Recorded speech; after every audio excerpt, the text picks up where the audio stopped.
Students, welcomes you on online classes by Mount Lucky Academy Secondary School, Balotra. Our chapter is going on is main natural resources.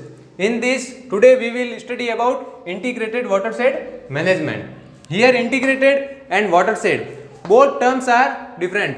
Integrated is Sayunkt, combining all the features of the system is integrated. And here watershed is the any surface area from which runoff resulting from rainfall is collected and drained through a common point.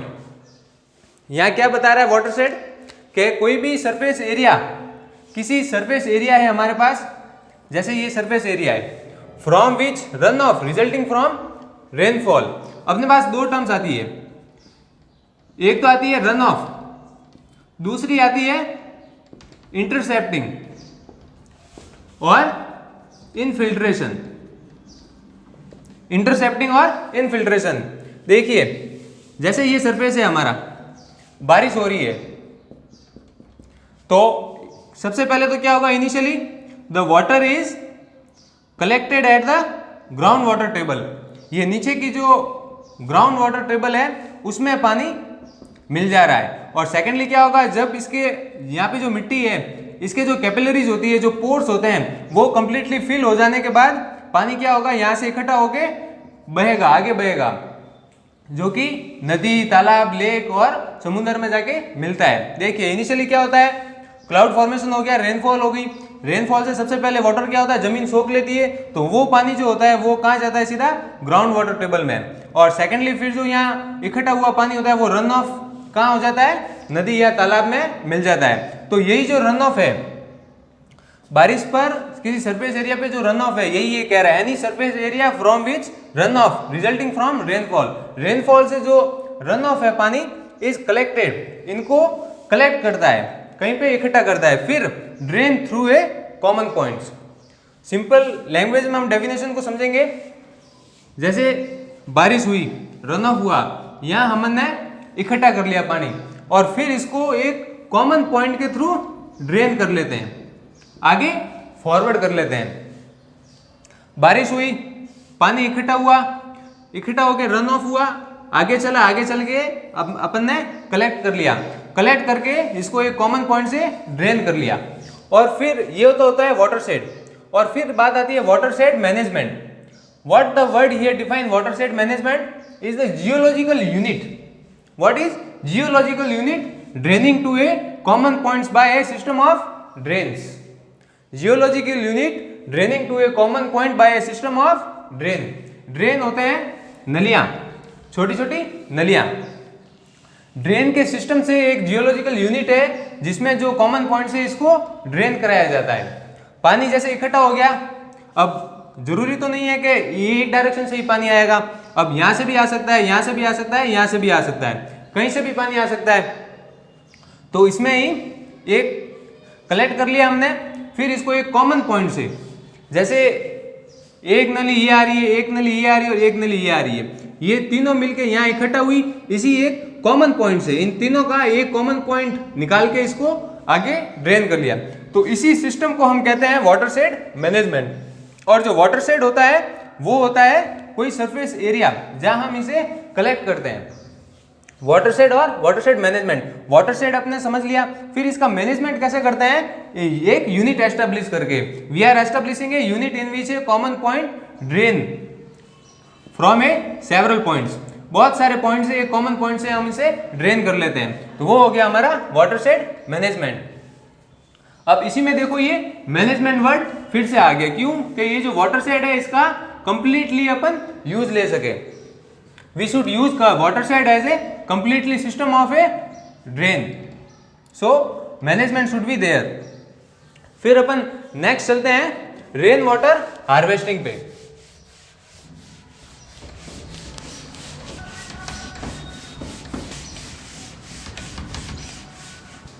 Next अपना है rain water harvesting.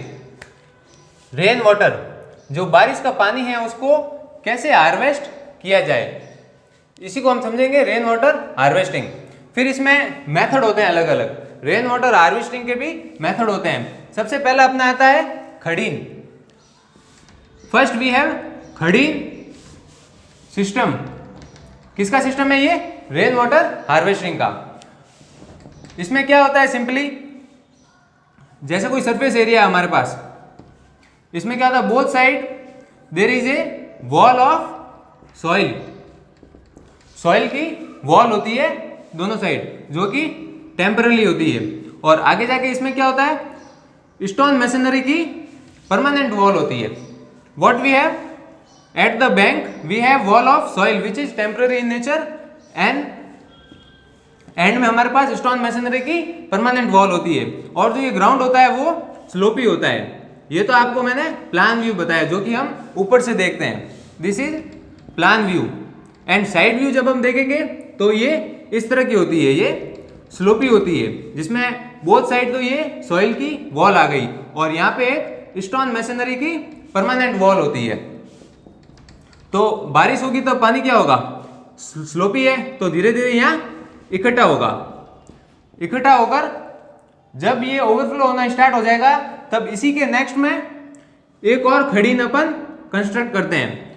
Similarly stone machinery and both side we have temporary wall of soil. फिर यहां से overflow होके इसमें ये fill करेगा। जब इसको भी फिल करेगा, ऐसे करके सिमिलरली हमारे पास 4 से 5 यूनिट होती है। तो इसी को हम खड़ीन सिस्टम कहते हैं। इसमें क्या होता है, जैसे ही पानी इकट्ठा होता है तो ये पानी हम बाद में यूज में ले सकते हैं। अब देखिए इसकी जरूरत क्यों पड़ी। अगर यही सिस्टम नहीं होता तो ये सारा पानी यहाँ इकट्ठा नहीं होता और ये पानी सारा बहकर नदी या तालाब में मिल जाता। फिर वो नदी कहाँ जाती है, समुद्र में। फिर समुद्र में जाने के बाद वो पानी हमारे कुछ भी लायक नहीं रहता है। इसलिए हमने सिस्टम डेवलप किया इसको रेन वाटर को हार्वेस्ट करने के लिए, इसका यूज लेने के लिए। तो पहला सिस्टम है हमारा खड़ीन system.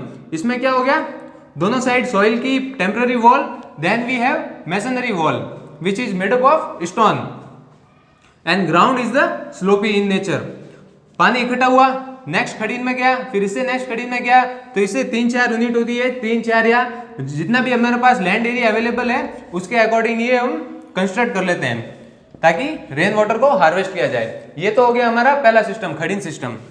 Then we have pond. Pond are the ancient technique, पुरानी टेक्निक है जिसे पानी स्टोर किया जाए और फिर बाद में काम में लिया जाए। पॉन्ड्स आ गया, फिर आ गया हमारे पास लेक। ये नेचुरल भी हो सकते हैं और आर्टिफिशियल भी हो सकते हैं। एक राजस्थान का ही हमारा सबसे बड़ा आर्टिफिशियल लेक है, मैंने आपको उदाहरण दिया था, कहाँ पे है, उदयपुर में, जयसमंद झील, जिसमें छोटे बड़े 21 टापू है और 7 बड़े टापू है। सबसे बड़ा कौन सा है, बाबा का बांगड़ा। तो लेक हो गया हमारा, जो कि आर्टिफिशियल भी हो सकता है और मेन मेड भी हो सकता है। फिर आता है हमारे पास स्टेप वेल। स्टेप वेल को हम बावड़ी भी कहते हैं। बावड़ी एक्चुअली क्या होती है, it is A in form of well. Well होता है लेकिन उसमें स्टेप्स होती है। स्टेप्स के जरिए नीचे आते हैं और यहां पे एक बड़ा सा कुआं होता है। ये भी एक एंशिएंट टेक्निक है, ये पुराना मेथड है, स्टेप वेल। फिर आता है nadi and toba, both are a natural technique. और नाडी और तोबा में बस इतना ही डिफरेंट है, नाडी जो होती है वो शैलोवर डेप्थ की होती है, थोड़ी कम डेप्थ में होती है, जबकि तोबा जो होती है वो ग्रेटर डेप्थ में होती है। ये भी इसी फॉर्म में होती है, जैसे कुआं होता है तो उसके चारों तरफ सीढ़ियां होती है अंदर जाने के लिए। इसी की तरह नाडी और तोबा डिफाइन करते हैं। So these are the methods to harvest the rain water. First is khadin, second is pond, third lake, then step well, nadi and toba. इसी तरह अलग अलग मेथड भी होते हैं। और अपन सिटी में जो अपने घरों में यूज में लेते हैं वो सबसे बेस्ट मेथड कौन सा है, रूफ टॉप मेथड। छत से सीधा पाइप लगाया और पाइप का सीधा हम टाके में दे देते हैं, ये हो गया रूफ टॉप सिस्टम। इसी तरह मेथड्स आते हैं रेन वाटर को हार्वेस्ट करने के लिए।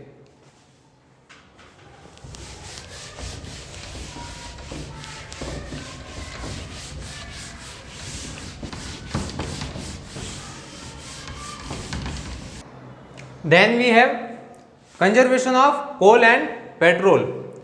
देखिए कंजर्वेशन वर्ड हमारे पास बार बार आ रहा है। कंजर्वेशन मतलब होता है उसको सुरक्षित करना या कंजर्व करना, उसको बचाना। बचाने की क्यों जरूरत पड़ी, कोल है और पेट्रोलियम है। सबसे बड़ा मेजर इफेक्ट मैंने आपको बताया था, ग्रोथ इन पॉपुलेशन। पॉपुलेशन में जैसे जैसे ग्रोथ हो रही है वैसे वैसे डिमांड भी बढ़ती जा रही है।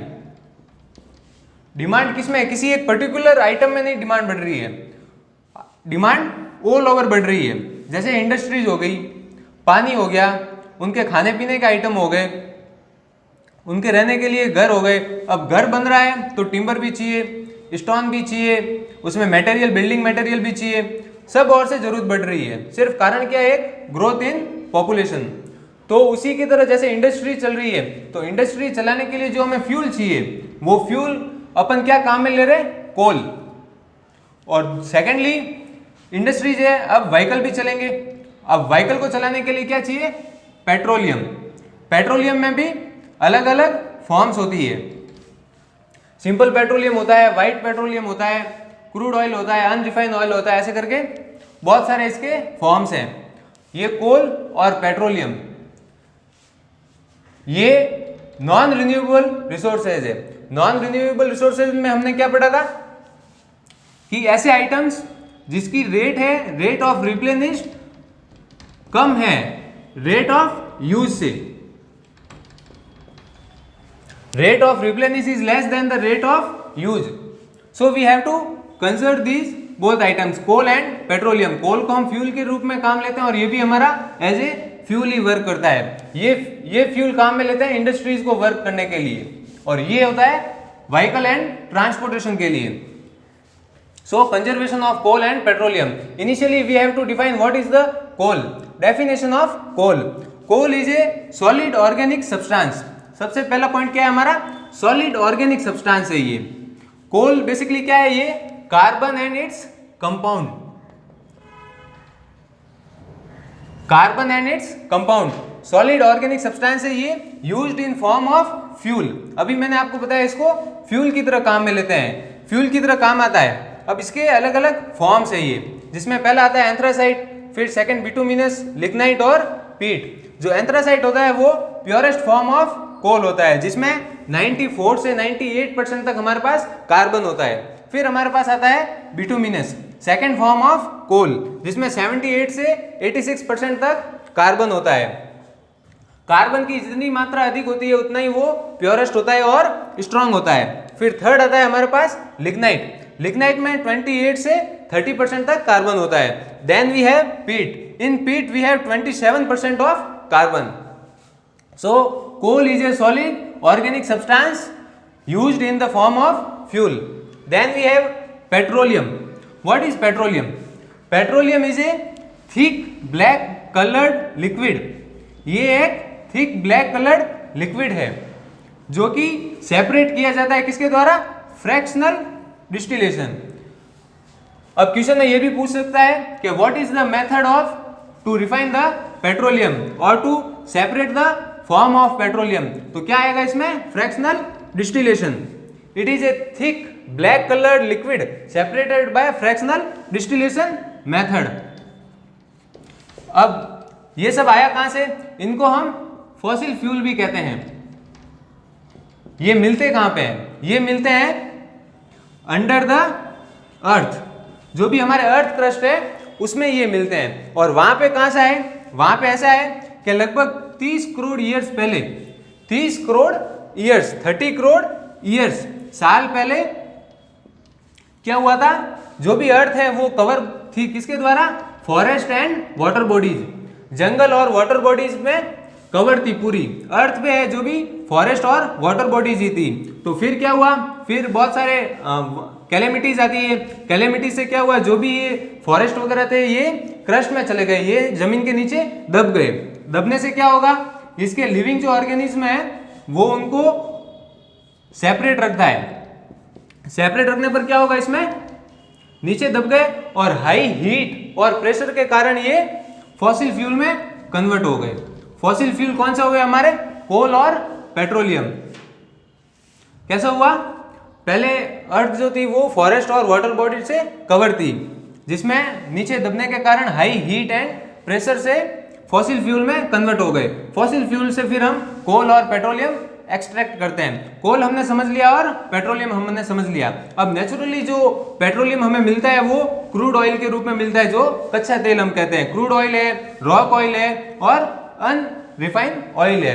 अब जैसे जैसे पेट्रोलियम हमारा ये लिमिटेड स्टॉक में है तो इसके अल्टरनेटिव भी ढूंढने बहुत जरूरी है। तो रिसेंटली यूएसए ने इसका एक अल्टरनेटिव निकाला है जिसे हम कहते हैं रॉक ऑयल। इसमें बेसिकली क्या होता है, जो रॉक्स होती है हमारी, उनके बीच में ये ऑयल फंसा हुआ होता है, इनके बीच में ये ऑयल होता है, तो वहां से ये ऑयल एक्सट्रैक्ट कर रहे हैं। हम कहां से कर रहे हैं? अर्थ क्रस्ट से। जबकि यूएसए ने अभी रिसर्च करके जो रॉक ऑयल है उनको एक्सट्रैक्ट करने की टेक्निक निकाली है। फिर अपने आता है अनरिफाइंड ऑयल। अनरिफाइंड ऑयल बिना रिफाइन किया हुआ ऑयल। तो ये नेचुरल फॉर्म ऑफ पेट्रोलियम है, क्रूड ऑयल, रॉक ऑयल और अनरिफाइंड ऑयल। और जो हमारे एरोप्लेन वगैरह में है तो वो वहां पे कौन सा पेट्रोल यूज होता है? White petrol. व्हाइट पेट्रोल होता है। और एरोप्लेन का आविष्कार किसने किया था? White brothers. इसी के ऊपर पेट्रोल का जो नाम दिया वो व्हाइट पेट्रोल दिया गया। सो ये था हमारा conservation of coal and petroleum, जिसमें हमने कोल समझ लिया और पेट्रोलियम समझ लिया। इसकी डेफिनेशंस हो गई। फिर ये इसके फॉर्म्स आ गए, अंथ्रासाइट, bituminous, lignite and peat. Anthracite is the purest form of the coal in which 94 to 98% of carbon present. Bituminous में 78 से 86। ऐसे करके थिक ब्लैक कलर जो लिक्विड है वो पेट्रोलियम कहलाता है, जिसको हम फ्रैक्शनल डिस्टिलेशन मेथड से सेपरेट करते हैं। कैसे सेपरेट करते हैं? जैसे क्रूड ऑयल है, रॉक ऑयल है, इनमें से पेट्रोलियम निकाला जाता है। और इसके अलग अलग भी फॉर्म है, जैसे वैसलीन हो गया, तो वैसलीन भी इसका ही बायो प्रोडक्ट है। बायो प्रोडक्ट बोले तो उससे दूसरा निकलने वाला। जैसे हम बैग बनाते हैं, जूट बैग्स बनाते हैं, तो उससे जूट की रस्सियां भी निकलती है और कुछ कचरा भी निकलता है। तो ये जूट की रस्सियां और जो कचरा निकलता है वो कहते हैं bio product. These are the bio product of the semi product. Petroleum हो गया, पेट्रोलियम के ये बायो प्रोडक्ट हो गए।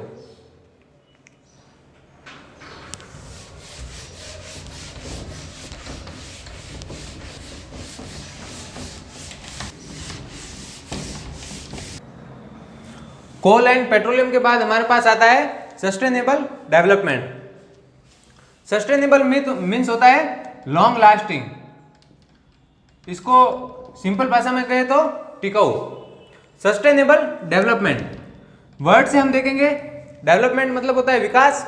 ऐसा डेवलपमेंट जो लॉन्ग लास्टिंग हो, जो सस्टेनेबल हो, जो टिकाऊ हो, सस्टेनेबल डेवलपमेंट। अब इसको डिफाइन कैसे करेंगे? इसको डिफाइन ऐसे करेंगे, development of present without compromising the needs of the future generation. क्या आएगा इसका? Development of present without compromising the need of future generation. Future generation की जो नीड है, उनकी जो डिमांड है, उसको बिना कॉम्प्रोमाइज किए हुए प्रेजेंट का डेवलपमेंट। इसको हम ऐसे डिफाइन करेंगे कि फ्यूचर की नीड को बिना कॉम्प्रोमाइज किए डेवलपमेंट ऑफ प्रेजेंट, प्रेजेंट का डेवलपमेंट, उसको हम डिफाइन करेंगे सस्टेनेबल डेवलपमेंट के through. It is the long lasting. फिर अपन आता है चिपको मूवमेंट पे। चिपको मूवमेंट क्या था? You all aware about the Amrita Devi. Who is the Amrita Devi? Amrita Devi is the leader of Chipko movement. 1730 की बात है, when the kings are the ruler of the state.